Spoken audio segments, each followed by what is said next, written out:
কাদিয়ানিরা আমার আগে তো হুজুর আলোচনা করলেন, কি করতে পারবে? সভা সমাবেশ, সালানা ইজলাস, আমাদের মাহফিল করতে বহু ঝামেলা। ওদের তো ঝামেলা না, বিদেশে গরম গরম টাকা। কাদিয়ানির হেড অফিস কোথায় জানেন তো? কোথায়? রাজনগর, মৌলভীবাজার। কোথায়? লন্ডন। কিসের পুরান ঢাকা? পুরো দুনিয়ায় কাদিয়ানিদের যে হেড অফিস কোথায়? কেন লন্ডন?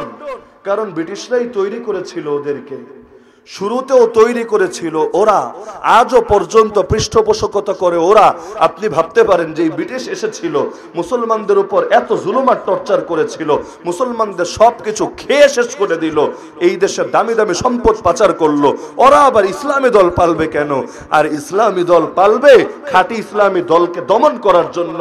আমেরিকার একটা থিওরি হলো, কোথাও যদি একটা মোল্লা ওমরকে দেখো, এর মোকাবেলে একটা মোল্লা ব্রডলিকে দাঁড় করিয়ে দাও, যাতে মোল্লায় মোল্লায় কাটাকাটি হয়, শক্তিগুলো আপোষে ব্যয় হয়ে যায়, আর পেছন থেকে আমরা নিরাপদে ওদের শিকড়ি কেটে দিতে পারি। সংগঠনের শিরোনামই তো বড় সুন্দর, হেফাজতে ইসলাম যুব কল্যাণ পরিষদ।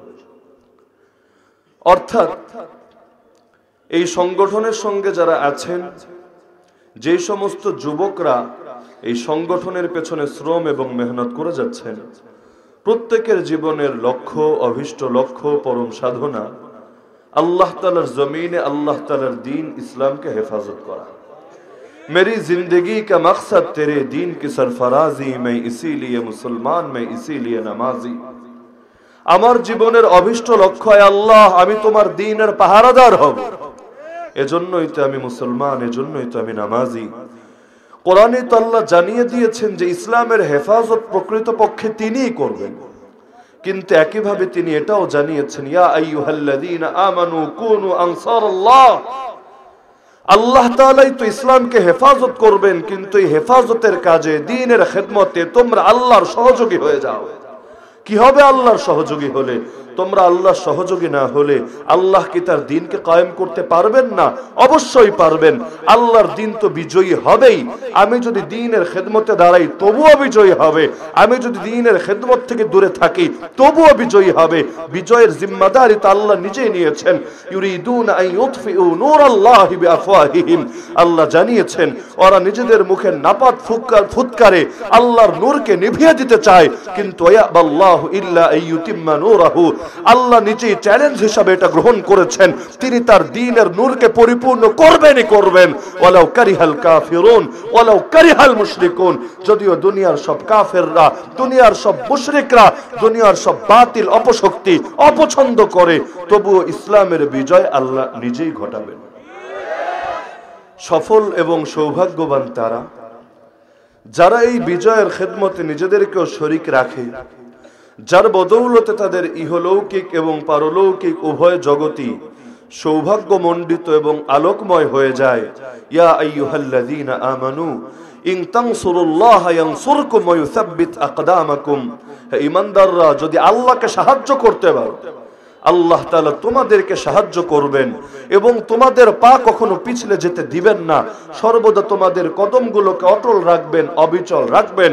সুতরাং যদি চাও আল্লাহর সাহায্য পাবা, শুরু করতে হবে তোমাকে, সূচনা হবে তোমার থেকে, সমাপ্ত করবেন আল্লাহ। তুমি আল্লাহর উপর ভরসা করে আল্লাহর দ্বীনের সাহায্যে নেমে পড়ো, বিজয় তো আল্লাহ নিজেই দিবেন।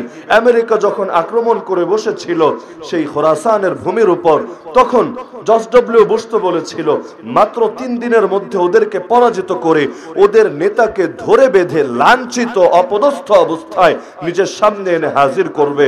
কিন্তু আল্লাহর বান্দারা আল্লাহর উপর ভরসা রেখে তাদের সেই শহীদ নেতা ঘোষণা দিয়েছিল।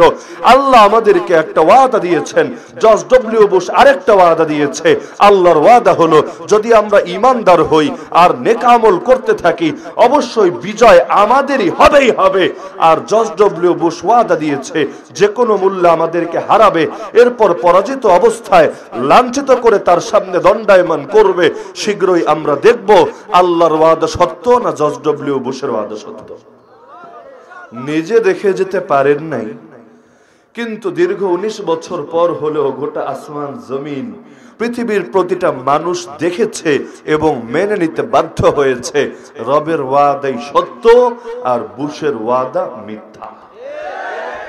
আজও যারা এই বাংলার জমিনে দাঁড়িয়ে যেই সমস্ত গুটি কয়েক নাস্তিক সেকুলার বুদ্ধিজীবী মাথামোটাগুলো এই বাণী আমাদের সামনে নিয়মিত প্রকাশ করে থাকে যে সেদিন বেশি দূরে না, যেদিন বাংলার জমিনে আর কোনো মৌলবী বা মৌলবাদী থাকবে না, যখন এই জমিন হবে একমাত্র সেই নাস্তিকদের, সেই বেঈমানদের আর সেই সেকুলারদের, সেই উগ্র হিন্দুত্ববাদী আর আল্লাহ এবং তার নবীর দুশমনের গর্বের সাথে বলার মতো বিভিন্ন যুক্তিও তারা দেখায়।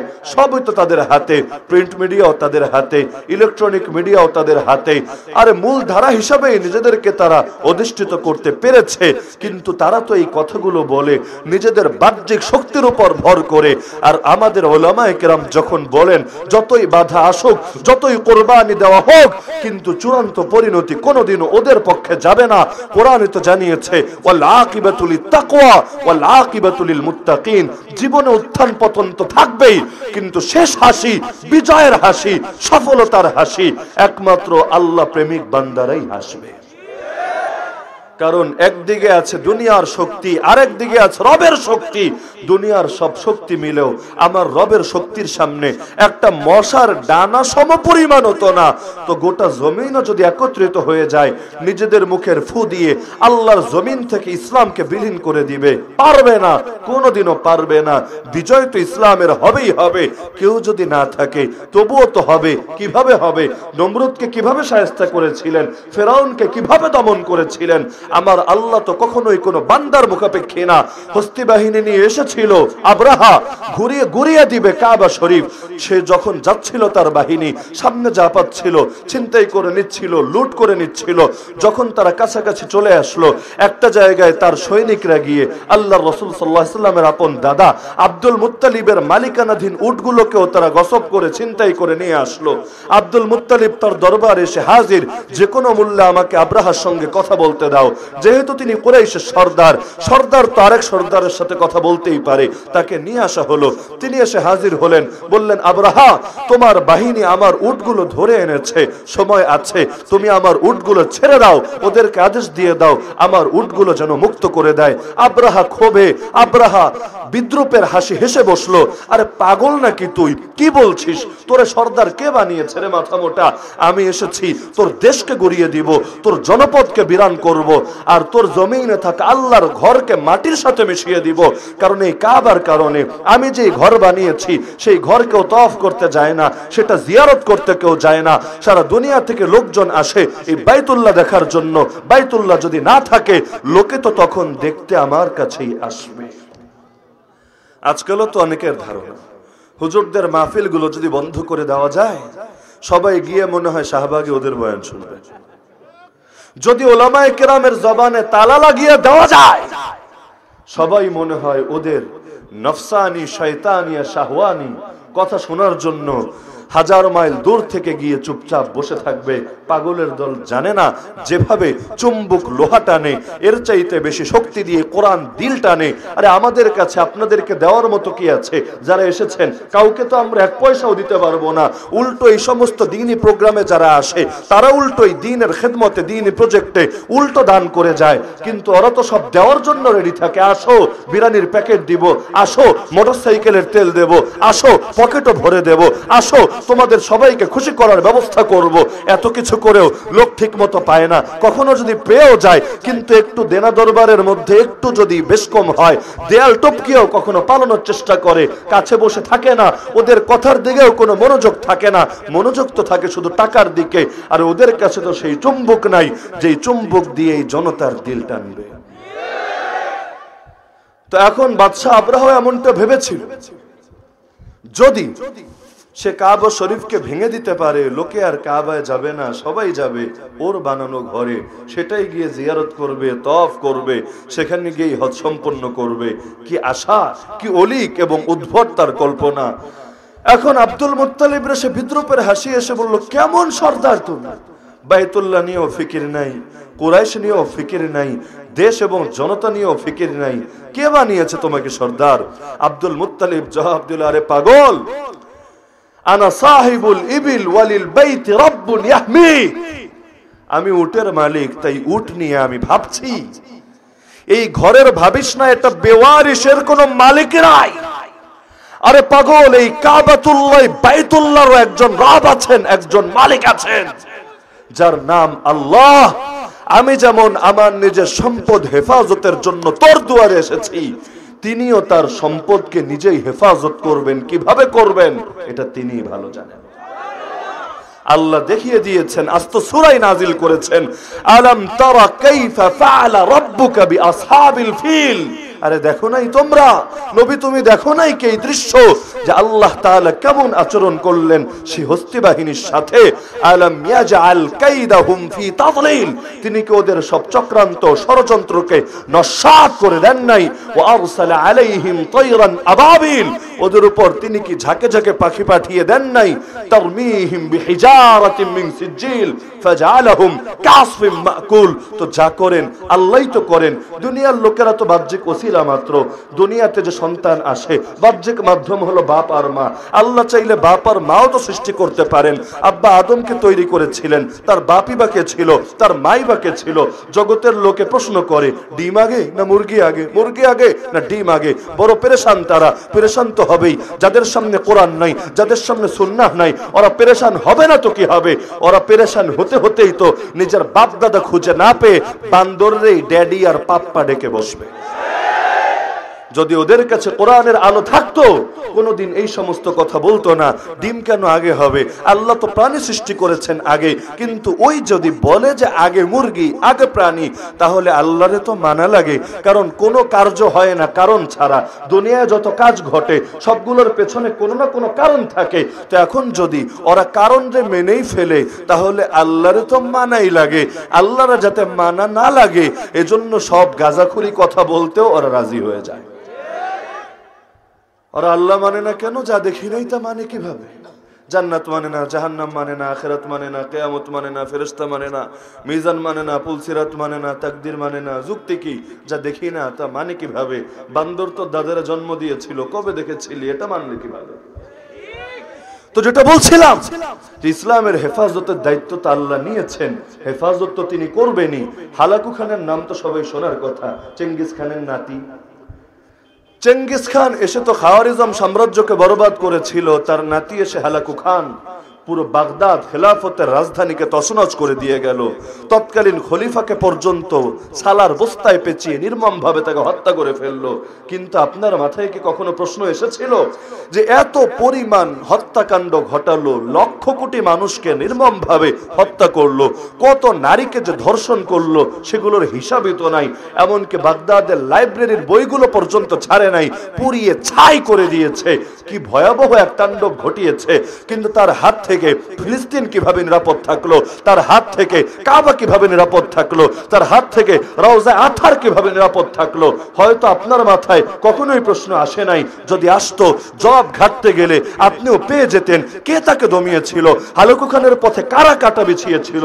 সর্বপ্রথম বাধা তো পেয়েছিল আইন জালুতের যুদ্ধে মামলুকদের হাতে। সুলতান সাইফুদ্দিন কুদস, যিনি ছিলেন সুলতান জালালউদ্দিন খাওয়ারিজম শাহের ভাগিনা, তার হাতে সর্বপ্রথম পরাজয়। এই চেঙ্গিস খানের তার হাতে গড়া বাহিনীর হালাকু খানের নেতৃত্বে যখন তারা নেমেছিল সর্বপ্রথম পরাজয় তাদের কপালে সেদিন এসেছিল।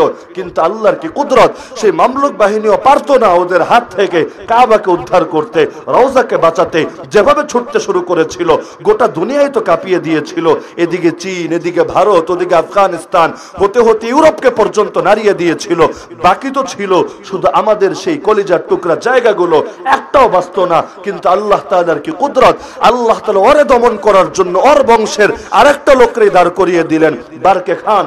এই পুরো চেঙ্গিজি বংশের মধ্যে, অর্থাৎ সেই মঙ্গোলীয় আর তাতারিদের মধ্যে সর্বপ্রথম যে বাদশাহ ইসলাম গ্রহণ করেছিল তার নামই ছিল বারকে খান।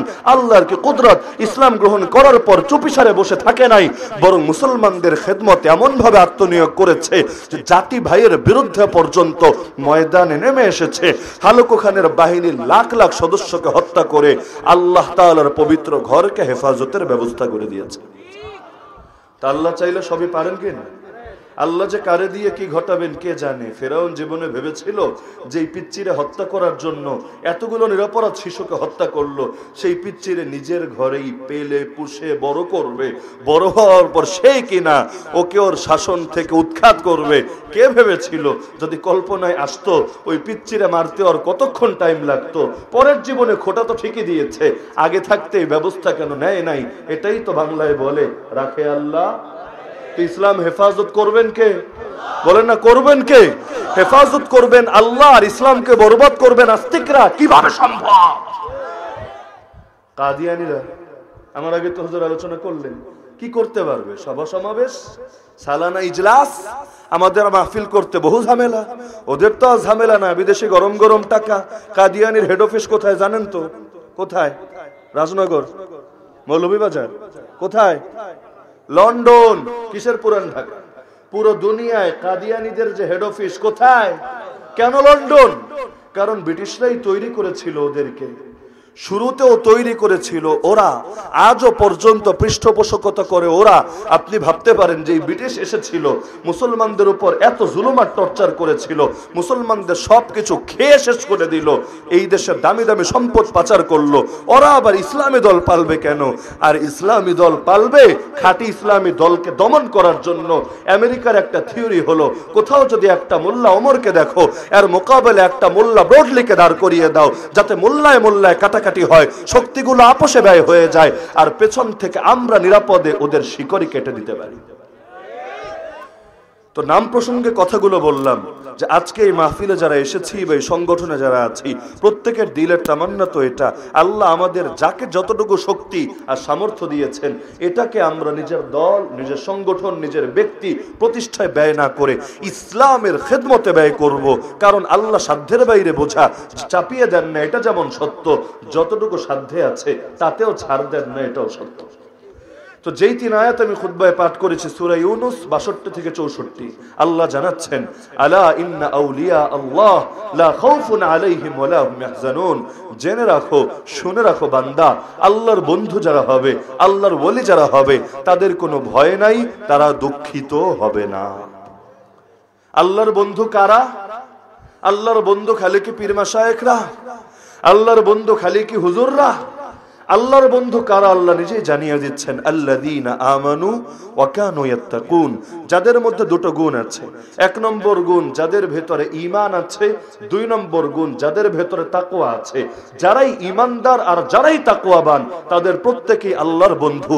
কিন্তু আপনার 10টা বন্ধু থাকলেও 10 বন্ধুর সঙ্গে সম্পর্ক কিন্তু একরকম হয় না। কেউ হয় জিগরি দোস্ত, ক্লোজ ফ্রেন্ড, কেউ হয় স্বাভাবিক বন্ধু।